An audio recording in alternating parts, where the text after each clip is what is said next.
The orbital station Zenith Prime hummed with the collective breath of 10,000 souls, all gathered in the grand assembly hall beneath the transparent dome that revealed the cold majesty of space. Daniel stood among the crowd, his heart hammering against his ribcage with a rhythm that seemed to echo through the Neuralink every citizen wore at the base of their skull. Queen Melissa ascended the quantum-suspended platform, her ceremonial robes catching the artificial light like captured starlight. She was addressing the colonial fleet about the upcoming expedition to the Andromeda Relay, a speech that would determine humanity's next great leap into the unknown.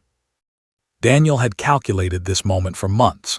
His research as a temporal physicist had revealed something the Quantum Council refused to acknowledge. The expedition would fail. The relay gates were unstable, their wormhole architecture degrading at a rate of 0.03% per solar cycle. He had the data, the simulations, the proof, but no one would listen to a junior researcher whose clearance level barely granted him access to the lower research decks. No one except Melissa. 3 years ago, before her coronation as the elected queen of the United Colonial Fleet, she had been Dr. Melissa Chen, his mentor in quantum mechanics. They had spent countless nights in the laboratory, their minds synchronized through shared neurointerfaces, exploring the mathematical poetry of curved spacetime. In those moments, Daniel had felt something beyond the cold equations, a connection that transcended the purely intellectual. But tradition and protocol had severed their partnership. Queens didn't fraternize with junior researchers. The hierarchy was absolute, maintained by centuries of sociopolitical evolution designed to prevent the chaos that had nearly destroyed Earth. As Melissa's voice resonated through the hall, enhanced by quantum amplifiers that made every word feel like it was spoken directly into one's consciousness, Daniel felt his resolve crystallizing. The data chips in his pocket contained irrefutable evidence. If he could just make her listen, just make her see what he saw in the numbers. His legs moved before his mind fully committed. He pushed through the crowd, his Neuralink broadcasting his elevated emotional state to everyone within proximity. Security drones swiveled toward him, their threat assessment algorithms activating. Melissa, his voice cracked through the hall's audio system as his Neuralink automatically amplified his urgent intent. The Queen stopped mid-sentence. 10,000 pairs of eyes turned toward him. The security drones converged, their stun fields charging with an audible whine. "I know about the relay gates," Daniel shouted, holding up the data chips. "The expedition will fail. The wormhole matrices are collapsing. You have to listen to me."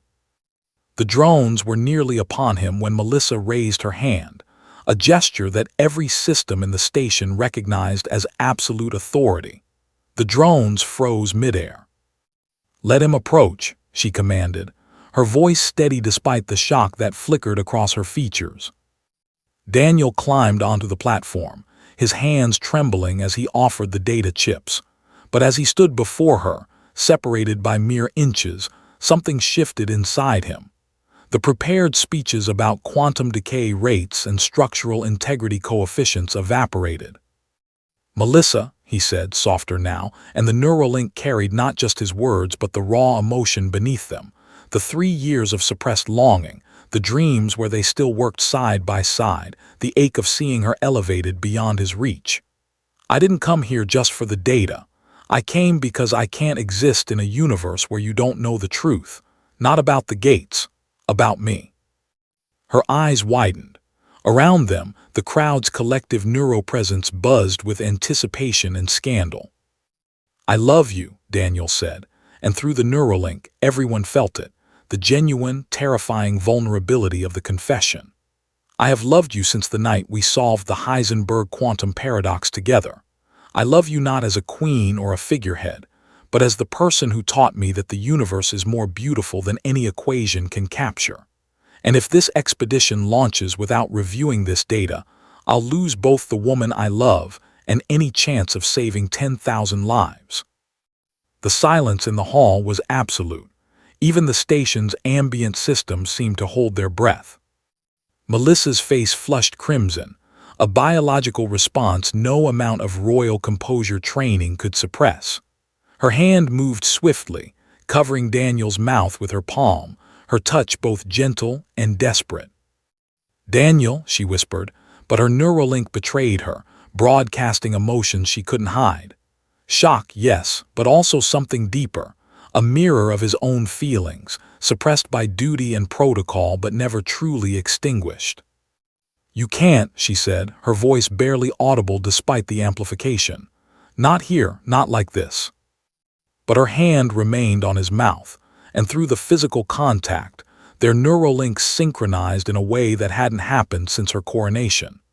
In that moment of connection, she saw everything: his research, his findings, his lonely nights double-checking calculations, hopping against hope that he was wrong so she could lead humanity safely into the future. And she saw his love, undeniable and pure. Her hand trembled. "The data," she said finally, "show me the data." She removed her hand from his mouth, and Daniel handed her the chips. As her neural interface processed the information, her expression shifted from embarrassment to horror to grim determination. "Council members," she announced, turning to face the assembly, "the expedition is postponed pending immediate review of critical safety data." She looked at Daniel, and something in her eyes spoke of possibilities neither dared name aloud. "And someone remind me to revise our protocols about personal relationships. Apparently, they're preventing crucial information from reaching proper channels." A ripple of shocked murmurs spread through the crowd. As security escorted Daniel from the platform, gently now, at the Queen's explicit command, he caught her gaze one final time. She didn't smile, not publicly, not yet, but her Neuralink sent a single, private message that made his heart soar. "We'll talk tonight like we used to." Somewhere in the cold mathematics of quantum mechanics, Daniel thought, love had found a way to exist despite impossible odds. Perhaps, he mused, that was the most beautiful equation of all.